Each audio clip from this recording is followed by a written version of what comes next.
What would you do if a zombie apocalypse happened tomorrow? Let's get real, folks. This isn't about if, but when. We're not talking about a mere power outage or a weekend camping trip. We're talking about the end of the world as we know it.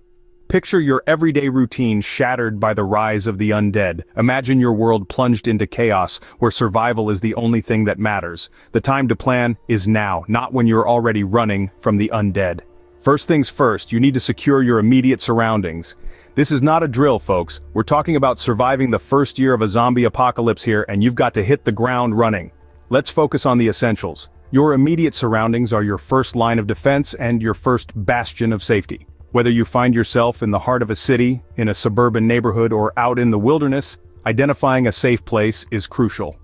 Look for structures that are sturdy, defensible, and ideally elevated. The higher, the better. Zombies, as far as we know, haven't figured out how to use elevators or climb trees yet, so use that to your advantage. Once you've found your safe haven, it's time to barricade. Use anything and everything at your disposal. Furniture, vehicles, debris, you name it. The goal here is to create as many layers of protection between you and the outside world as possible. Remember, zombies aren't known for their problem-solving skills. A well-barricaded door or window can be a significant deterrent. Now, let's talk supplies. Prioritize water, food, medical supplies, and tools. The more self-sufficient you can be, the better. This is not the time to be picky. Canned goods, MREs, bottled water, first aid kits, a good multi-tool, these are your new best friends. And don't forget about clothing. You'll need durable, protective gear that can withstand the elements and potential zombie encounters.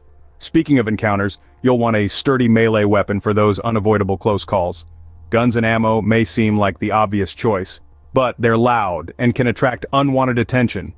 A good, solid melee weapon can be just as effective and much quieter. Think along the lines of a crowbar, a baseball bat, or even a good old-fashioned machete. Remember, safety is always the first priority. You're not just surviving, you're adapting to a new world, a world where the rules have changed. By securing your surroundings, barricading entrances, gathering supplies, and arming yourself, you're taking the first steps toward surviving the first year of a zombie apocalypse. With your immediate surroundings secure, it's time to think long-term. Surviving the first few days of a zombie apocalypse is a feat in itself, but enduring the long haul requires a shift in mindset. You're not just surviving now, you're living, and that means creating a sustainable existence. First on the agenda, food and water. You can only live so long off canned goods and bottled water. You'll need a renewable food source. Consider starting a vegetable garden, raising small livestock, or learning to hunt and fish. It's not just about filling your stomach, but about providing your body with the nutrients it needs to stay strong and healthy. Speaking of water, you'll need a lot of it, and not just for drinking. Cooking, cleaning, bathing, even gardening all require water. Rainwater collection is a great start, but learning to purify and filter water from various sources can be a lifesaver. Next, waste management. It's not the most glamorous topic, but in a world where professional waste disposal is a thing of the past, it's crucial. Improper waste disposal can attract unwanted attention from both the living and the undead. It can also lead to diseases that, in a post-apocalyptic world, can be deadly. Now let's talk about health. Physical health is a given. You need to stay fit and strong, ready to run or fight at a moment's notice. But mental health is just as important. Isolation, fear, and the constant stress of survival can take a heavy toll. Find ways to decompress, whether it's through meditation, journaling, or simply taking a moment to enjoy the sunrise. Remember to find joy where you can, and hold on to hope. It's your most valuable asset. Finally, remember this. Survival is about more than just staying alive. It's about preserving your humanity in a world gone mad. It's about building a life, not just for yourself, but for those who come after. Survival is a marathon, not a sprint. No man is an island, especially in a zombie apocalypse. In such dire circumstances, our survival instinct may initially push us towards solitude, but remember, isolation is not a long-term solution. It's crucial to find other survivors, build a community, and set up a system of governance. Let's delve into why community is key. First, there's safety in numbers. A group can protect each other against zombie attacks more effectively than a lone individual. Second, a community provides a diverse range of skills and knowledge. You may be a great hunter, but what about medical care or mechanical repairs? In a community, everyone can contribute their unique skills and knowledge to the collective benefit. Building a community, however, is not as simple as gathering a bunch of survivors. It requires a system of governance. Yes, even in a zombie apocalypse, we need rules and order.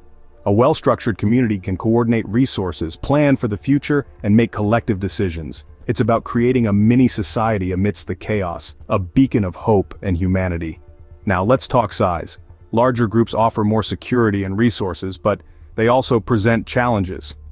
More people mean more mouths to feed, more potential conflict, and more chances of attracting zombie attention. On the other hand, smaller groups are easier to manage and hide, but they're also more vulnerable. It's a delicate balance to strike. Remember, building a community is not just about survival, it's about preserving our humanity in the face of horror. It's about finding hope, companionship, and a sense of normalcy amidst the chaos. It's about creating a new world from the ashes of the old. So, look out for other survivors, extend a helping hand. Trust, but be cautious. Build a community, and most importantly, don't lose sight of your humanity. After all, it's not just the zombies we're up against, it's the danger of losing ourselves. Together, we stand a better chance against the undead. Preparation is key in surviving a zombie apocalypse. The world as we know it has changed, and with it, our skill set must evolve. We're not just talking about learning how to swing a baseball bat at a zombie's head, although that could come in handy. Our survival now depends on a more diverse set of skills. First on the list, zombie fighting. You don't need to be a martial arts expert, but you do need to know how to defend yourself.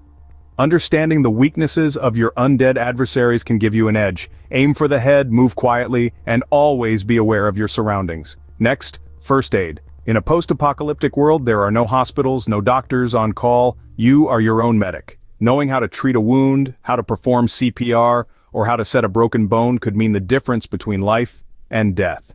Now, let's talk about farming. In a world overrun by the undead, the convenience of grocery stores is a distant memory. To survive, you'll need to learn how to grow your own food. It's not just about planting seeds and waiting. Understanding the science of soil, the cycle of seasons, and the art of irrigation is crucial. But it's not just about individual skills. Survival is a team sport. Within your community, each person should specialize in a different skill. The more diverse your collective skill set, the better your chances of survival. Imagine having a mechanic who can fix a broken generator, a former chef who can make a tasty meal out of canned beans, or a retired teacher who can educate the younger ones. And remember, preparation isn't a one-time thing. It's a constant, ongoing process. You need to practice, to train, to adapt. You need to be ready for anything.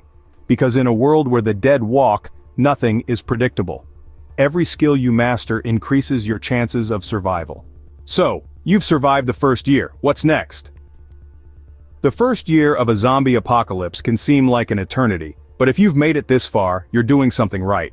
The question now is, how do we move forward? How do we take back the world that's been overrun by the undead? Rebuilding civilization is no small feat. It's going to require a collective effort, a shared vision, and frankly, a lot of hard work. But imagine a world where we're not just surviving, but truly living again. Schools, hospitals, libraries, all the pillars of a thriving society. This isn't just a pipe dream, it's a possibility, and it all starts with hope.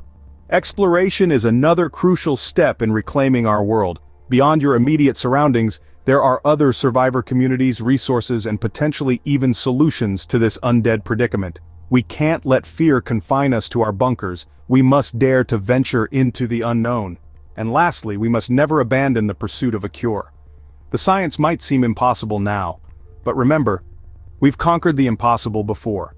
It's the audacity of hope that has propelled human progress throughout history. In a world overrun by the undead, it's easy to lose sight of our humanity. But remember, our greatest strength lies not in our ability to destroy, but in our capacity to rebuild, to explore, and to heal. In the face of the undead, we must not only survive but thrive.